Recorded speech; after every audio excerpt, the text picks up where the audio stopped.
సంబంధం లేదు, వాళ్ళు ఏదైతే ఇచ్చారో మేము అదే చేసాం. Number 1. Number 2, the test report shall not be reproduced whole or in any part in any manner whatsoever by anyone and cannot be used as an evidence in any court of law unless required as per directions of the court, and shall not be used as a evidence on media and social media, print media, any other media without prior permission of the managing director or deputy director of NDDB CAF Limited. ఈ report కోర్టుల్లో పనికిరాదు, ఎవిడెన్స్గా పనికిరాదు, మీడియాలో చూపించడానికి పనికిరాదు. ఇది కేవలం టెంటేటివ్గా ఇచ్చినటువంటి ఒక రిపోర్టు, అది కూడా మీరు ఇచ్చిన శాంపిల్ ఇచ్చిన రిపోర్టే, కానీ దీనికి ఏ విధమైనటువంటి ఫైనాలిటీ కన్క్లూజన్ లేదు ఇచ్చినటువంటి రిపోర్ట్. ఈ రిపోర్ట్ను బేస్ చేసుకొని ముఖ్యమంత్రి జంతు అవశేషాలు కలిసి, పందికొవ్వు కలిసింది, ఎద్దుకొవ్వు కలిసింది తిరుమల తిరుపతి దేవస్థానంలో చెప్తావు. సిగ్గుందా నీకు ముఖ్యమంత్రి చంద్రబాబు నాయుడు? నువ్వు లాటి వెంకటేశ్వర భక్తుడువా? లాటు వెంకటేశ్వర భక్తుడు మా క్లయింట్ అని నిన్న సుప్రీంకోర్టులో చెప్తున్నాడు వాళ్ళ లాయర్. లాటు వెంకటేశ్వర భక్తుడు ఎవడైనా ఇట్లాంటి అబద్ధాలు ఆడతాడా?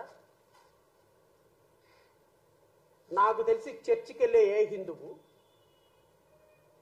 చర్చికి వెళ్ళే ఏ క్రిస్టియన్, మసీద్కి వెళ్ళే ఏ ముస్లిము కూడా ఇన్ని అబద్ధాలు ఆడతారు. లాటు వెంకటేశ్వర తిరుమతి దేవస్థానం మీద, ప్రసాదం మీద ఇంత అబద్ధం, ఇంత ప్రచారం, ఇంత రాజకీయ ప్రయోజనాలతోటి. ఎస్, ఒకవేళ కలిసిందే అనుకుందాం. ఈ 5 సంవత్సరాల్లో కొన్ని కోట్ల మంది ప్రజలు లడ్డు తినుంటారు కదా. నేను కూడా తిన్నాను లడ్డు, నువ్వు కూడా తినుంటావుగా లడ్డు. చాలా సందర్భాల్లో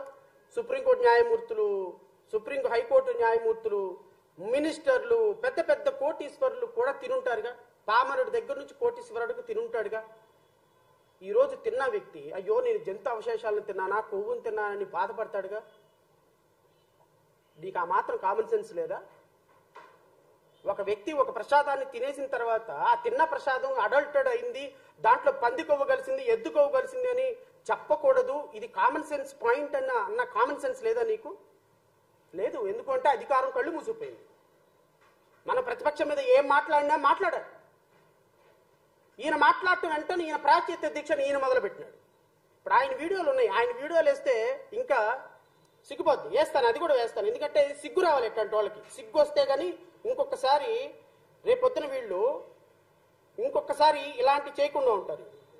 దోషులకి శిక్ష పడాలి. ఫుడ్ అడల్టరేషన్ ఇది మేము కాదంటున్నా. టీటీడీ బోర్డు అప్పుడు టీటీడీ బోర్డు బాధ్యత తీసుకోవాలి. పొలిటికల్ గా వచ్చి అలంకారప్రాయంగా ఒక్కొక్కళ్ళు వచ్చేసి దర్శనాలకి టికెట్లు ఇవ్వడానికి మీరు బోర్డు మెంబర్స్ అవ్వలేదు. మీరు ఎవరు చైర్మన్ కానీ ఈవో కానీ మీరు అక్కడ ధర్మాన్ని పరిరక్షించాలి. మీరు అక్కడ మీ ఇష్టాలకి మీరు కూర్చోబెట్టి మీ ఇష్టాలకి కాంట్రాక్ట్లు ఇచ్చుకోవడానికి మీరు టీటీడీ బోర్డుకి మీరు వెళ్ళలేదు. మీరు అందరూ మీ అందరికీ బాధ్యత ఉంది. మీరు నిర్ణయించుకోవాలి. ఎవరికి కోపాలు రావు, ఎవరికి వేదన రాదు, ఎవరికి బాధలు రావుంటే కుదరదు. వస్తాయి బాధలు, వేదన ఉంది, మాట్లాడతాం.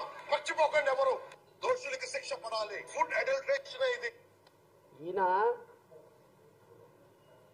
ఈయన మాటలు చూడండి. అసలు ఇంతకంటే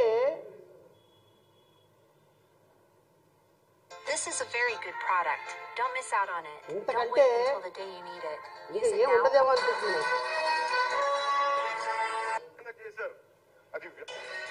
ఇది కూడా వినాలి మీరు.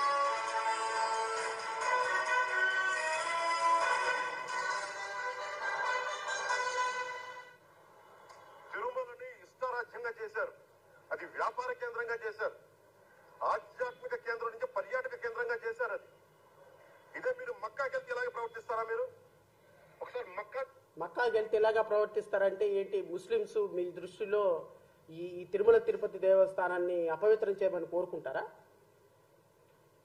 తిరుమల తిరుపతి దేవస్థానంలో లార్డ్ వెంకటేశ్వర ఇచ్చేటువంటి ప్రసాదంలో జంతు అవశేషాలు కలపాలని కోరుకుంటారా? మక్కా ఎందుకు వచ్చింది మధ్యలో? మక్కా ఎందుకు వచ్చిందండి మధ్యలో? లోపల వచ్చేస్తారా మీరు? మేము మర్చిపోయామనుకుంటున్నారా? ఆగమ శాస్త్రం చెప్పింది మీకు ఇదేనా? అంటే గవర్నమెంట్ ఉద్యోగులు అయితే ప్రభుత్వం నియమిస్తే మిస్టర్ని చేసేసుకుంటారా? మాకు బాధలు ఉండవనుకుంటున్నారా? ఇదే మీరు ఒక ఇస్లాం చేస్తే అపచారం జరిగితే మీరు ఏం చేస్తారు? బయట రోడ్ల మీదకి వచ్చి మీరు కూర్చోబెట్టి పొలిటికలైజ్ చేస్తారు. మీరు పొలిటికలైజ్ చేస్తారు. ఒక ఇస్లాం జరిగితే, ఒక క్రిస్టియన్కు జరిగితే డిప్యూటీ చీఫ్ మినిస్టర్గా ఉండి మీరు మాట్లాడే అంశాలు ఏంటండి? ఒక పక్కేమో ఈ రిపోర్ట్లో అసలు మాకేమి సంబంధం లేదు, మీరు పంపించిన శాంపిల్లో మేము ఏదో వెరిఫై చేసాం, ఇది ఫైనల్ కాదు, కన్క్లూజన్ కాదని ఒక పక్క రిపోర్ట్లు చెప్తున్నాయి. ఇంకో పక్కేమో మీ ఈవో ఏమో అసలు ఇవి వాడలేదు, వాడకుండా కూడా వెనక్కే పంపించేసామని మీ ఈవో చెప్తారు. ఇంకో పక్క మీరు చూస్తేనేమో జగన్మోహన్ గారు కూడా చెప్తున్నా, మీరే కనుక నేనే కనుక సనాతన ధర్మం మీద పోరాటం చేయాలని నన్ను ఆపేవాళ్ళు ఎవరు లేరు ఈ దేశంలో, గుర్తుపెట్టుకోండి. ఎవరు సనాతన ధర్మం అంశం ఎందుకు వచ్చింది అంటున్నా నేను ఎవడు కనకదుర్గమ్మ దగ్గరికి వెళ్ళి ఇప్పుడు కనకదుర్గమ్మ టెంపుల్ మెట్లు ఎవడు కడగమన్నాడు? హిందువులందరూ రోడ్డు మీదకి ఎవడు రమ్మన్నాడు? అందరూ వచ్చి కొట్టుకోండి అని ఎందుకు అనమన్నారు? తిరుమల తిరుపతి దేవస్థానంలో ఏ దీక్ష అది? ప్రాయశ్చిత్త దీక్ష ఎవరు చేయమన్నారు? ఎవరు ఇప్పుడు సనాతన ధర్మాన్ని, ఎవరు హిందూయిజాన్ని, ఎవరు ముస్లింస్ ని, ఎవరు మక్కాని, ఎవరు మసీద్ని, ఎవరు చర్చి సంబంధించినటువంటి పోప్ జాన్ పాల్ ని ఎవరన్నారు? మీరు మతాల గురించి మాట్లాడుతున్నారండి, మీరు కులాల గురించి మాట్లాడుతున్నారండి, మీరు హిందువులు, ముస్లింస్, క్రిస్టియన్ మీరు వేరు చేస్తున్నారు. పవన్ కళ్యాణ్ ఉప ముఖ్యమంత్రి అయ్యండి, సిగ్గు లేకుండా నీచ ఉచ్చాలు మరచి ఈ రాష్ట్రంలో ఒక ఉప ముఖ్యమంత్రి అయినాను, ఒక సినిమా యాక్టర్ని తీసుకొచ్చి ఒక డైలాగులు చెప్పేవాడిని తీసుకొచ్చి నన్ను ఉప ముఖ్యమంత్రి చేశారన్న ఉచ్చ నీచాలు మరిచి మీరు మాట్లాడుతున్నారు. ఈ రాష్ట్రంలో క్రిస్టియన్స్ ని, ముస్లింస్ ని, దళితుల్ని వేరు చేసి మీరు మాట్లాడుతున్నారు. అరే ఒక తిరుమల తిరుపతి దేవస్థానాన్ని అడ్డం పెట్టుకొని, అందుకు కదా మీ జీవితం అట్లా తయారైపోయింది, మీ జీవితం అలా తయారైపోయింది అందుకు కదా. వెళ్ళి ఒకసారి సోషల్ మీడియా చూడండి, మీ గురించి ఎలా మాట్లాడుకుంటున్నారు. ప్రశాంతంగా ఉన్న ఆంధ్రప్రదేశ్ రాష్ట్రంలో కుల మతాలు రెచ్చగొడుతుంది సాక్షాత్తు ఉప ముఖ్యమంత్రి పవన్ కళ్యాణ్. దేవుణ్ణి రాజకీయాలకు వాడుతుంది సాక్షాత్తు ముఖ్యమంత్రి చంద్రబాబు నాయుడు. దేశ సమగ్రతకు ఒక ప్రతిరూపమైనటువంటి ప్రాజెక్టులను కూడా కూలగొట్టడానికి ప్రతిపక్షం పనిచేస్తుందని ప్రజలను తప్పుదోవ పట్టిస్తున్న కూటమి ప్రభుత్వం. దీని అంతటికీ కథ, screen play, direction Bharatiya Janata party. నేను ఇంకో రిపోర్ట్ కూడా చూపిస్తా. ఇవన్నీ కూడా అవే రిపోర్ట్లు, సేమ్ రిపోర్ట్లు నేను చెప్తా.